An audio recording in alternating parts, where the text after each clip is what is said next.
793 survey నెంబర్లో MPR garden ఉంది. దాని పక్కన శ్మశాన వాటిక ఉంది. ప్రభుత్వం అలాట్ చేసిన శ్మశాన వాటిక.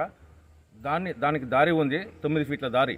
గతంలో ఎంఆర్ఓ గారు, ఆర్డీఓ గారు ఆ దారిని బోర్డు పెట్టిళ్ళకెళ్ళి 9 ఫీట్ల దారి ఉందని చెప్పగా, ఈ రోజున ఆ దారిని మూసివేసి ఆ బోర్డును పీకివేసి శివాలయకు వెళ్ళే దారిని కబ్జా చేసిన దుర్పరిస్థితి జమ్మికుంట పట్టణంలో జరుగుతుంది. దీనిపై ఎంఆర్ఓ గారికి, ఆర్డీఓ గారికి ఫిర్యాదు చేయడం జరిగింది. ఈరోజు వచ్చి దాన్ని తనిఖీలు చేసి చూసి అడగగా ఆ బోర్డు ఎవరి వీకిల్లో మాకు తెలియదు అంటుండ్రు. ఈ శివాలయ పోయే దారిని కూడా కబ్జా చేసే దుర్భేద్యం మన జమ్మికుంటలో జరుగుతుంది. కాబట్టి ఈ పోయే దారిని యథావిధిగా చేయాలని కోరుతూ ఎంఆర్ఓ గారిని అడిగాను. దీని పట్ల న్యాయం జరగకుండా అమర దీక్ష చేస్తా అని చెప్పి కోరుకుంటున్నాను.